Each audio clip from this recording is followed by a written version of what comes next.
G'day ladies and gents, and welcome to the Epilogue for Kingdom Come Deliverance. Kinda.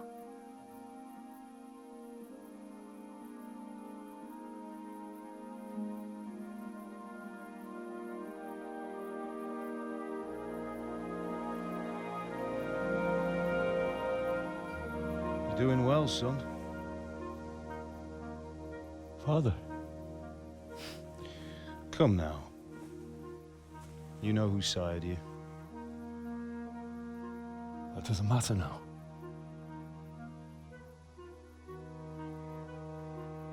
I miss you, Amar.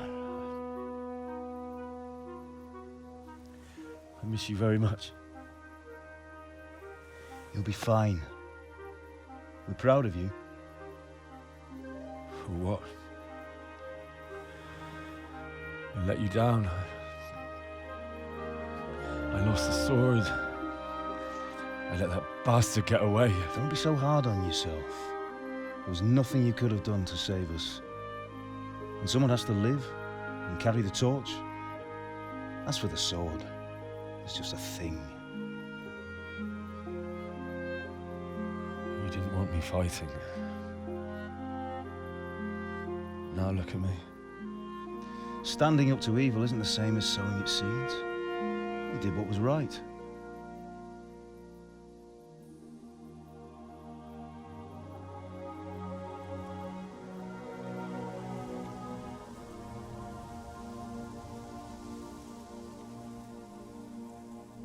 I have to leave you now. Oh, please. You know I can't stay.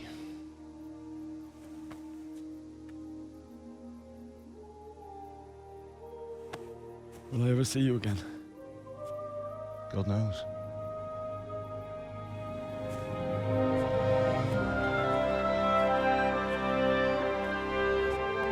Make her proud.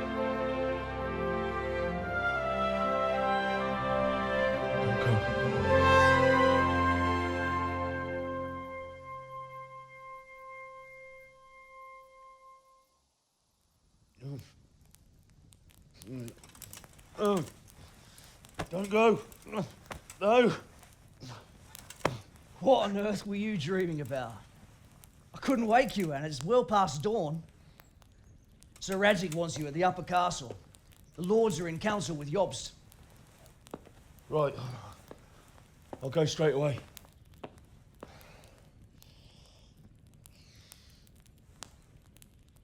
What is it?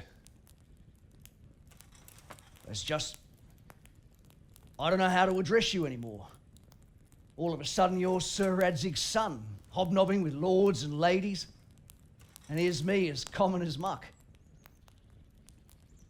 Oh, give over, you idiot. Do I look like a lord to you? Actually, kinda. Not really. You're as much a lord as I am a nun. And I've never looked good in a habit. Get out of here. Or I'll have you clapped in the stocks. Henry's actually developed a decent sense of humour.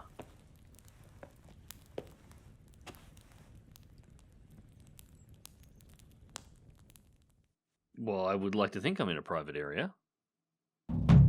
An oath is an oath. Alright, g'day ladies and gents, and welcome back to Kingdom Come Deliverance, and what should likely be... Yeah, especially with a quest started name like that, likely the last episode of this series. So, go to the upper castle and see what's going on.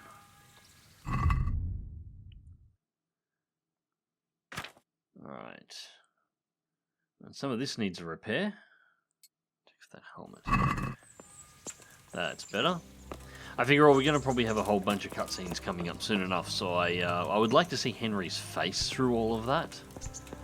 It still does annoy me that it doesn't automatically remove the helmet for the cutscenes, or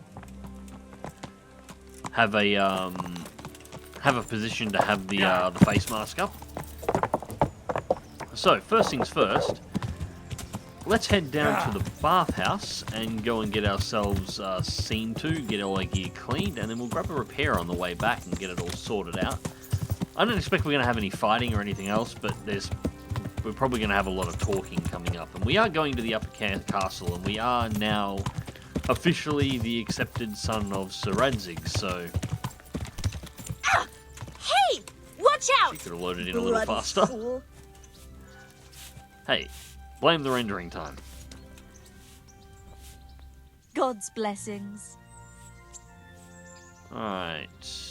I'd like to order something here. So Henry, what are you really need to interested stop in? talking like a creep every single time You're only asking for somebody to do the Bit of laundry. everything. Heal my wounds, have a proper bath. Oh, and my garments are in need of laundering. I'm sure you'll be extremely satisfied. Vetting.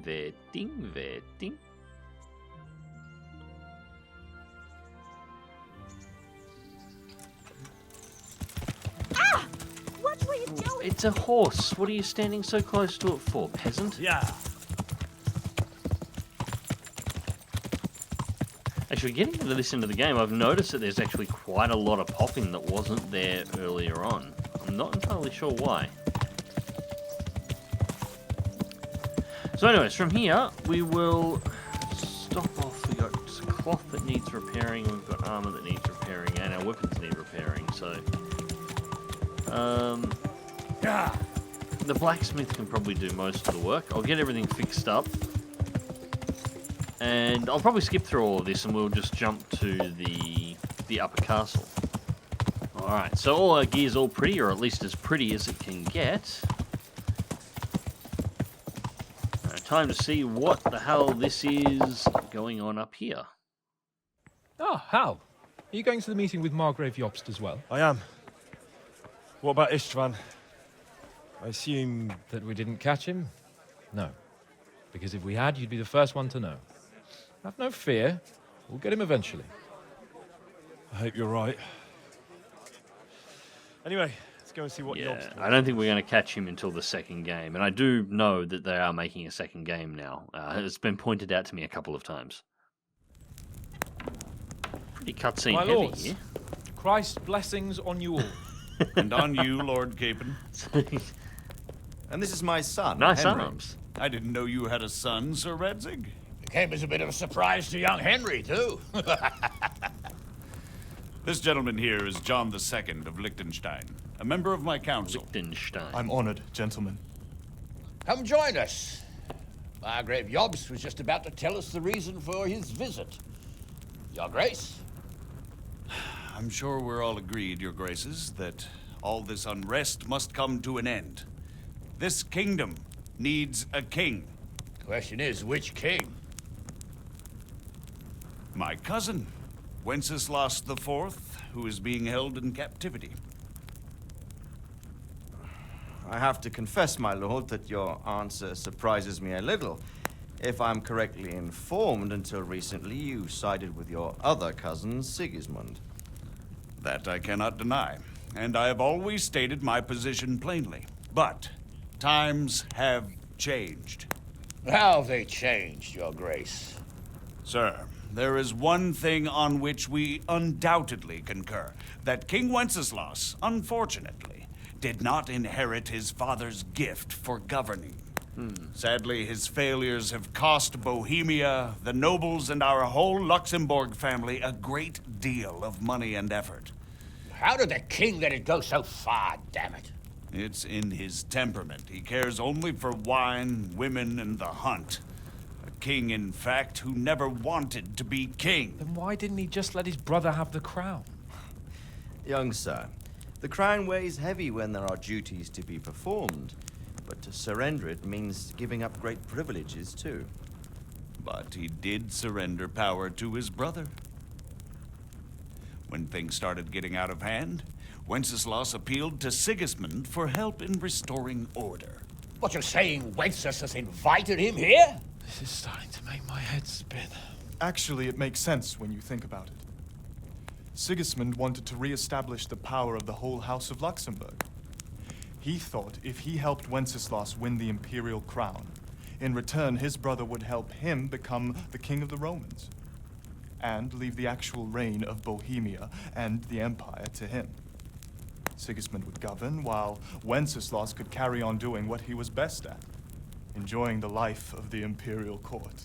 Why wasn't Wenceslas crowned Holy Roman Emperor long ago? He was already elected King of the Romans. All he had to do was go and let the Pope put the damn imperial crown on his head. Who knows? Maybe he'd prefer hunting and consorting with bathhouse wenches to spending time with the Pope. I could understand so that. would I must admit. Sigismund's plan seemed sound enough, but it didn't quite work out, did it? It worked for a while. He and his brother reached an agreement. Sigismund took over administration of the kingdom and began planning Wenceslas's journey to Rome for the imperial coronation. But then Wenceslas realized he would just be a puppet with a crown. I must say, Margrave Jobst, Wenceslas and Prokop behave rather like naughty children in need of a good clout about the ears. Sigismund would agree. He was already planning his rule of Bohemia, and all of a sudden, the rug was pulled from under him.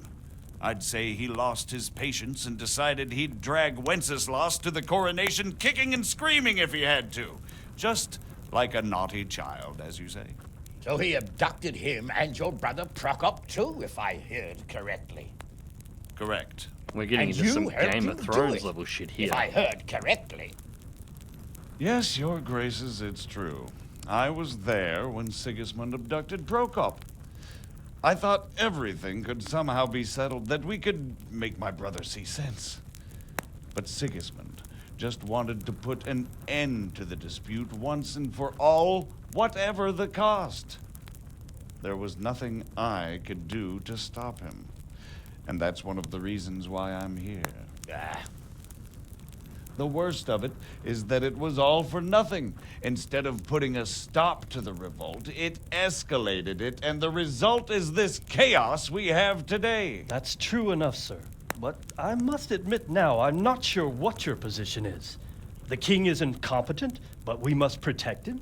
The simple truth, gentlemen, is that for all of Wenceslas's faults, we have no one else. Sounds like modern To politics. make do with his idleness. People like him, though. But what can we do now? Sigismund has the League of Lords behind him. Otto von Bergholf, Heinrich von Rosenberg. The situation has gotten completely out of control. Now even the nobles of the League of Lords are realizing that Sigismund wasn't the right choice. Burning castles to So the now ground is Berghoff is on probably a your side. giveaway on that. Are we to assemble an army together with him and face Sigismund on the field of battle? We're not in Hungary now. Such affairs may be settled elegantly, without unnecessary hostilities or expenses. Court wank then. Okay. I have negotiated Or an assassination. alliance with That the could work. Hungarian That could be fun. bishops, the Polish, Oh, the and Polish. of course, the Czech This era. nobility, against We have the winged Sigismund. hussars. Every day he is losing the ground under his feet, and that's why I need your help too. Okay. What kind of help, though? Sigismund has a massive army, and Rosenberg, Berghoff, and Prague are behind him. Do you have an army you could face him with? But that's not what I mean at all. There's been a revolt against Sigismund in Hungary, partly due to my efforts. And now he'll have to choose whether he wants to gain the Bohemian crown, which is a very risky enterprise, or hold on to the Hungarian one. He can't have both. And there's a tough struggle awaiting him in Hungary. I'm not sure he'll win, and Rosenberg and Berghoff know it too. They're not stupid. If the Bohemian nobility stands together, they will turn. We are men of little consequence, Margrave. Radzig here lost everything because of his alliance with Wenceslas. Sir Divish came within a hair of the same fate. Even Rattay is defenseless against Sigismund and the League of Lords. What's more, Your Grace, King Wenceslas languishes in captivity in Vienna. He can't rule too well from there. And what do you propose? To sit with your arms folded till the Bohemian lands are turned to ashes like Skalitz? We have to put a stop to this senseless war. I already And mentioned do you know, assassination. sir, what the true position of the League of Lords is?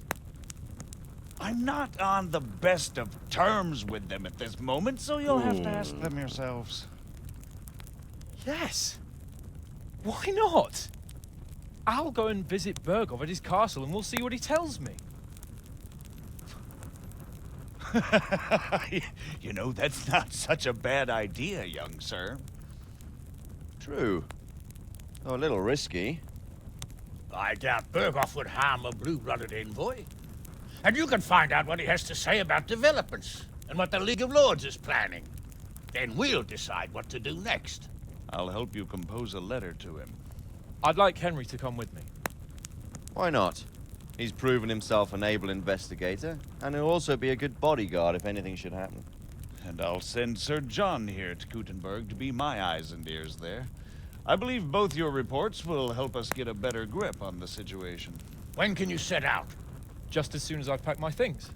Excellent. Margrave Jobst and I will draft the letter. Get ready, and we'll meet back here. Sounds like we have a spy and intelligence gathering mission.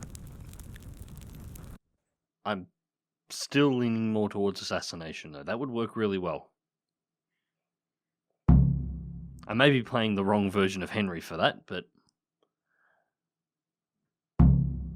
Talk to your father. So, Margrave? What exactly am I to write?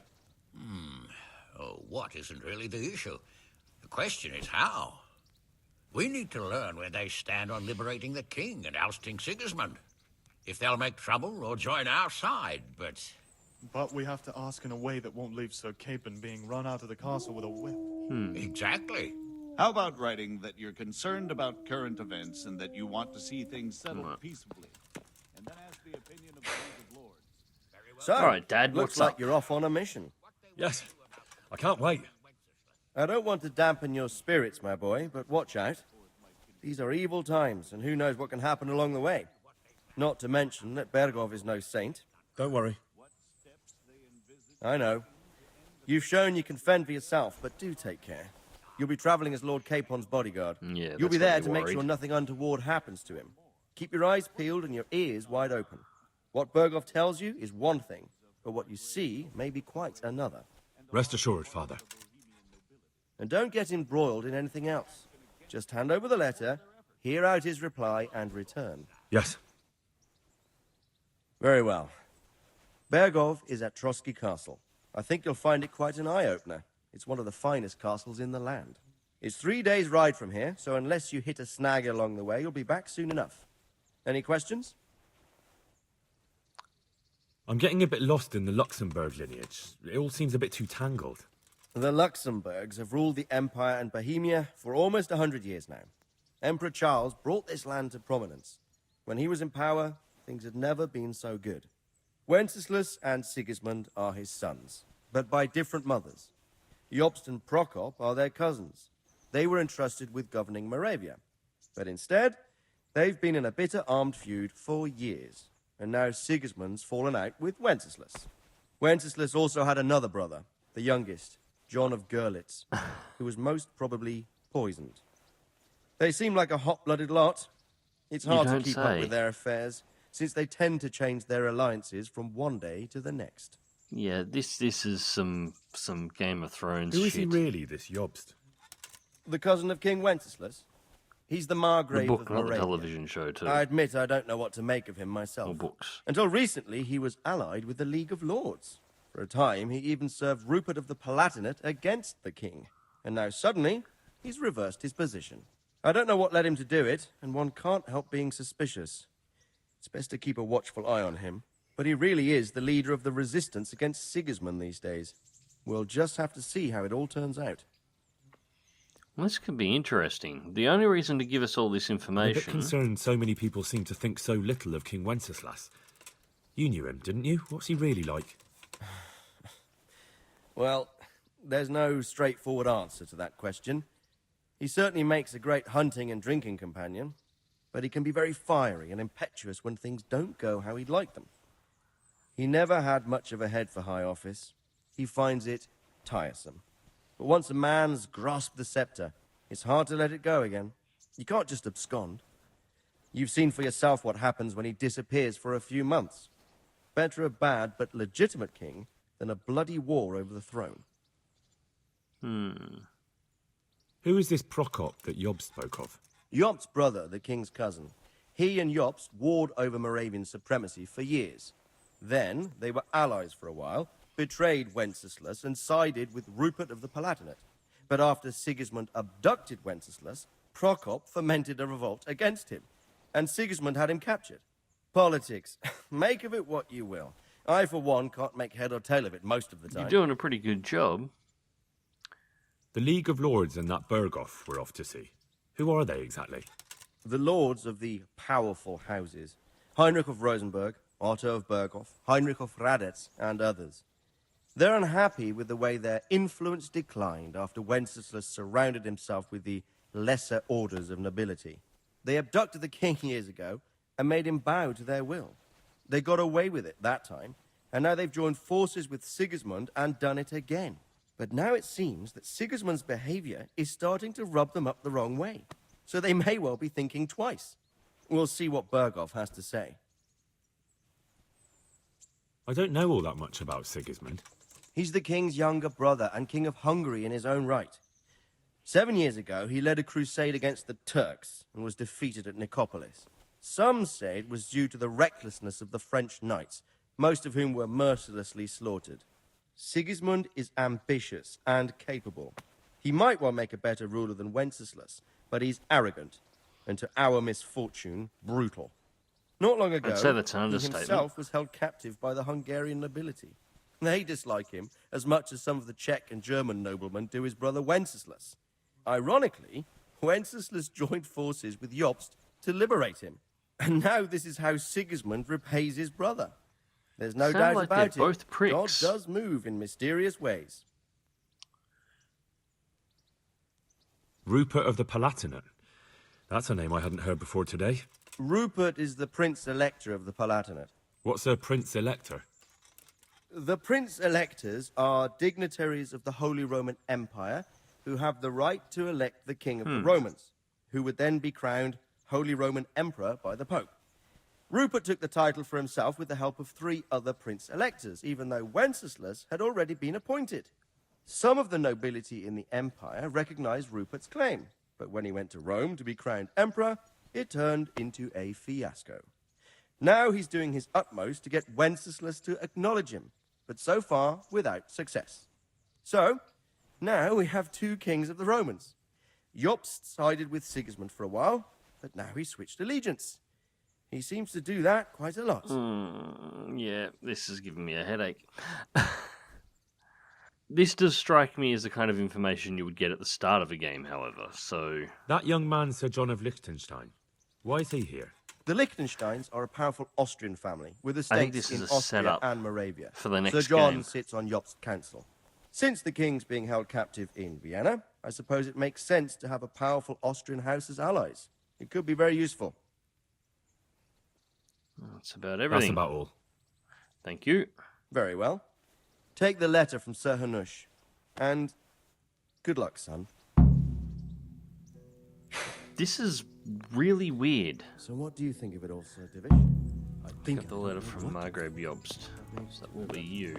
Yeah, this is like the kind of stuff. But I've heard too Get much it? about him already. There we go. The kind of stuff that I would expect to be given at the start of the game or the start of a quest. But this is the epilogue. I believe we have written it well, gentlemen. Without a doubt. No one could deduce from this whether we are Sigismund's allies or foes. I must travel back to Brno now, but soon I will go to Brandenburg and I will stop here on the way back. By then, Sir Capon should be back and we can discuss how to proceed. Right. Before you leave, my lord, there is one thing that gives me no rest. Why did Sigismund come as a foe? It makes no sense. If I may, sir, I think I can explain. Oh, please enlighten us, young sir. I live not far from Hungary, where Sigismund reigns. It is a savage country, and the constant war with the Turks has hardened the people. They need a monarch with an iron hand. So when Sigismund felt the wind of revolt, he reacted as he would at home.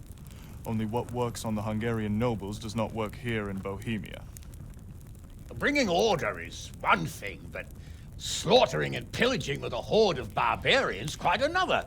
What purpose does that serve? But Sigismund did give the Bohemian nobles a chance to take his side. It was only when they refused his ultimatum that he lost patience and took to the sword. As for the barbarians, he could afford nothing better.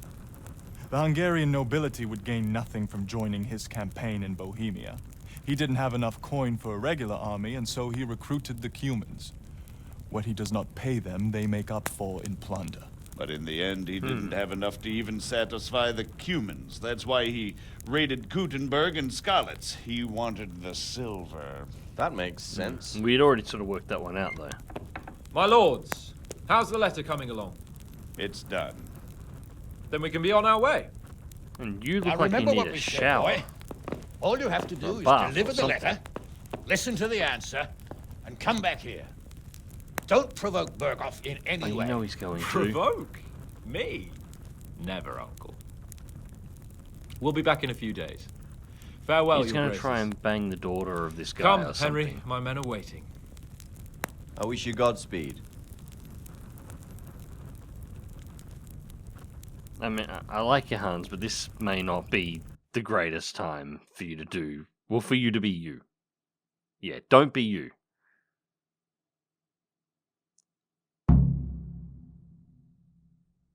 Alright, speak with Lord Capon in the courtyard. Congratulations, you've completed the main storyline.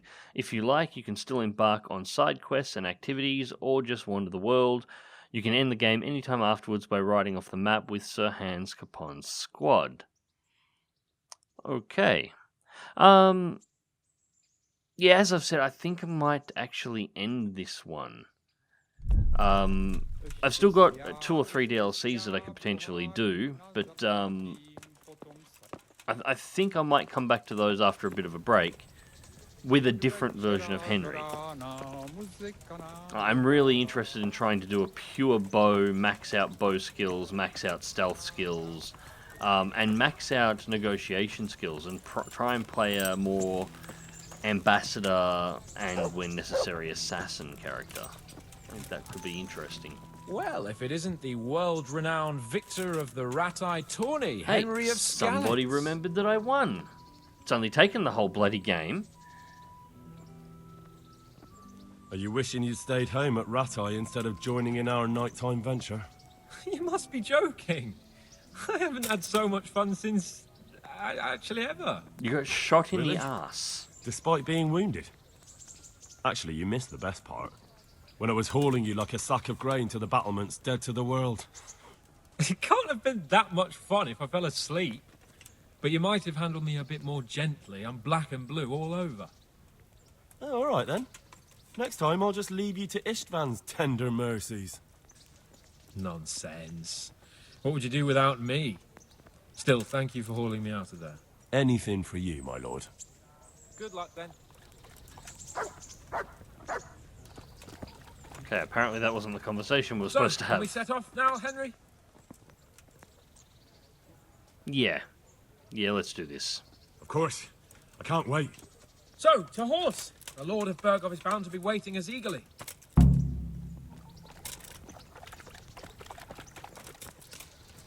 Never did get that horse armor. That's another thing I need to do in the next one. Make sure my horse is armored.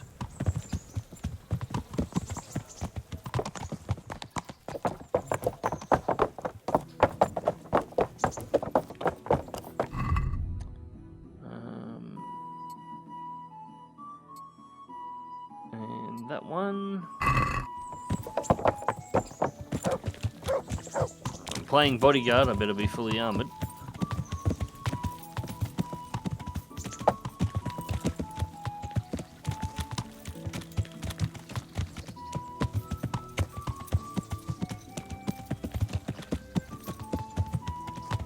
Sorry, he's not talking here at the moment. There we go. I'm getting used to it. What about Rodzig? Has he accounted for not owning up to you the whole time? He explained it. All will be well, I think. Glad to hear it. It's far more acceptable for a nobleman to befriend a noble bastard than a blacksmith's son. Mind you, don't come to blows with a blacksmith, my young lord.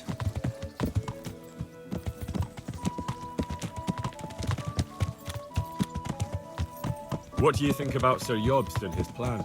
Well, I admit all the scheming has me a little lost. I thought Sigismund was the devil, Wenceslas a martyr, those on his side the heroes, and those against him the villains. I believed we'd rescue the king and all would be well again. But now it looks a lot more complicated. Yeah, everybody's a shithead. Exactly. I didn't expect the noble lords to be as noble as the angels, but I hadn't expected such a sewer. They behave like children. I can't fathom how after all this backstabbing they're somehow still on speaking terms. I don't know either. Beggar's belief. At least he seems to be down to earth enough to actually understand that. Did you know that King Wenceslas is such a Feckless drunkard? Not really. And to be honest, I'm not sure I wanted to know. I slept better believing my fate was watched over by a wise and powerful monarch. How So did I. did you not know? Everybody's What been a talking dismal about how much of a world when you pisshead can't he keep was. trusting your own king. On the other hand, times were better with him here than with him gone. Isn't that the truth?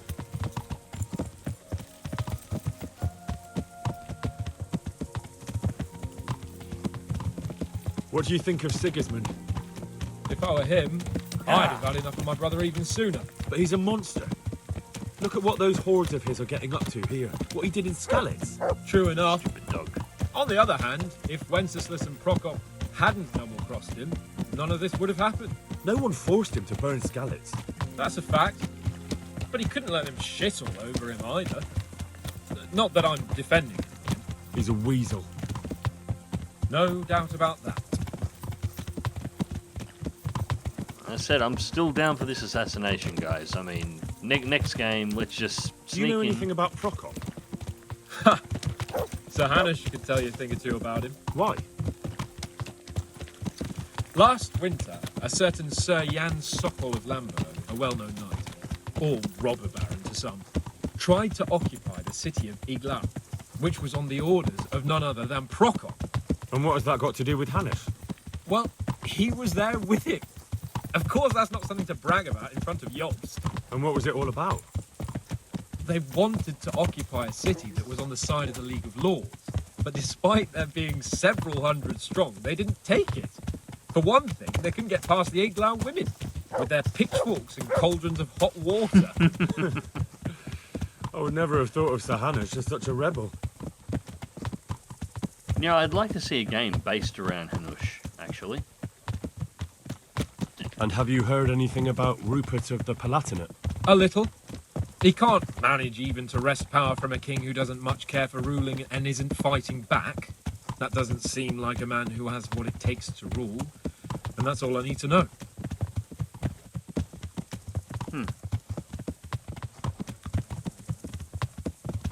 And that Berghoff we're going to see, do you know anything about him? I haven't heard much good about him, but I have a feeling that some other nobles are quite in awe of him. And his castle is apparently quite impressive. I'll be interested to see for myself. I kind of like this, just sort of riding the way out of the world, discussing... And what about the League of Lords? Wealthy, pompous. The king doesn't seem to like them much. He's chosen to let the lesser ranks of the nobility into his circle, men like your father. I admit I don't blame him one bit, but the lords weren't happy about their lost influence, so they put their foot down. If I were Wenceslas, I'd have let them hang after they abducted me the first time. But he gave them seats at the provincial council. Little wonder they're back in their old tricks. Yeah, it's politics. This strikes me as almost the start of a second mission that doesn't actually start until the second game. This is a really odd way they've done this. It makes me wonder whether or not they were intending to have the game be even longer, or whether or not this was always the plan. It's pretty bold, considering it's an entirely new IP, to set it up essentially for a massive sequel. So much that it looks like you get the briefing for the sequel at the end of the first part of the series, and not know whether or not your game's going to sell any well. That's, yeah, I like it, although it's kind of going to suck waiting. I know that the second game is in development now. But I don't know much else about it. I wouldn't expect to see it before 2021, possibly not even then. I mean, unless we get some information about it very soon. But it wouldn't be a release this year, I wouldn't think. And at this point, KCD's already over a year old, so this has been here as the exit for the game for over a year at this point, and there's at least another year before anything is potentially going to be released to finish this storyline. So risky but bold, which actually probably shouldn't. Apparently, I haven't gone this far out before. I haven't discovered that. Yeah, which probably shouldn't. You're right there. Where the fuck are you going? Shouldn't surprise me all that much, considering that that's sort of the story of this entire game. Everything about it's been risky but bold. Would you pick a speed, you punce?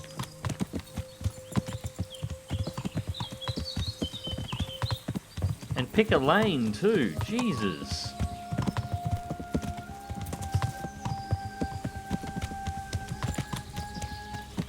God, it's like driving in Melbourne. And that is a camp.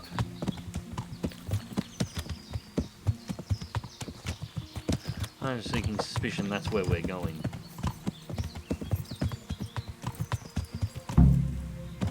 I would say so. Okay.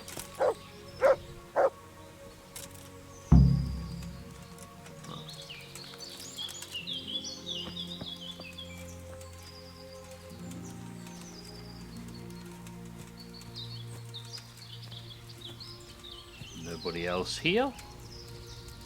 We seem to have lost our other riders as well.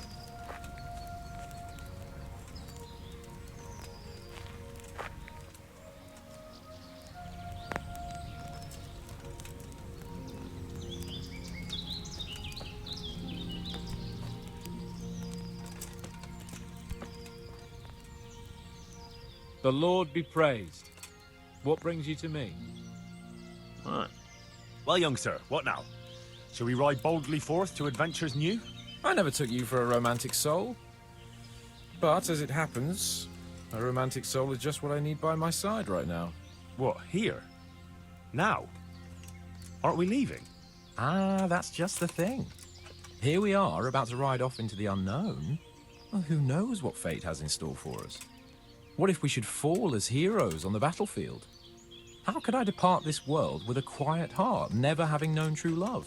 I'm a little worried about you, sir. Aren't you getting overheated inside that armor? What's going Look, on? I can't just go off and get my head chopped off somewhere without first winning the heart of the girl I love. So are you going to help me or not? Oh no. This is a dirty trick. If you've got the DLC for Hans, you've got to complete it before you leave. God, how am I going to help him get his leg Affairs over? of the heart are what I do best. I'll be glad to help you. So what do you want me to do? You, Hal, shall be my messenger of love. You shall bear her a letter and a gift from a secret admirer. Oh, why me? Weak. It's not like you to be bashful, Sir Hans. You can just go and tell her, Certainly not. Carolina is different to the others. She was educated in a convent and needs to be handled with kid gloves. Romanced. I must court her secretly. It's the latest fashion in France. And who is this Carolina? The fairest maid that ever walked the earth. Carolina. The butcher's daughter. You must have noticed a divine creature in the marketplace. Unless you're more interested in barnyard animals. No. Actually, no. Carolina. I do know her. She's a pretty girl, all right, but, well, a little below your station. Love knows no station but the heart. And you keep your peasant eyes off her. Don't worry. Your task is simple. All you have to do is get hold of a necklace fine enough to grace her lovely neck. I did have one that I inherited from my great-grandmother. Unfortunately, not anymore. When did you lose it? What happened to it? I lost it playing dice at the inn. An idiot. But you'll get it back for me. You're a smart lad. I'm sure you'll figure out a way. And I'll reward you handsomely. So I'm going to have to stack bodies so you can get your leg over. Oh, all right then. Is there something else I should know about this necklace? I lost it at dice in the Ledechko Tavern when I was there to see... Well, Somebody else you're not getting your leg over. So, some dice player from Ledechko won your grandmother's valuable necklace. Haven't you learned anything from losing to Zdena, the bathhouse? Apparently not. My great-grandmother's. And as it happens, I have learned a trick or two. But that fellow has the luck of the devil. No doubt he'll still be sitting there, swindling other folk out of their hard-earned groschen. Oh, what's the use? All right. I'll go to Ledechko, hopeless, Hans. find this diabolical dice player and see what I can do.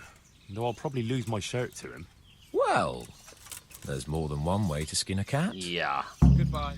Alright, so it turns out this isn't quite the end of my Henry's story just yet. It turns out that I have to help Hans get his leg over before we can actually leave. So, until next time, ladies and gents, take care.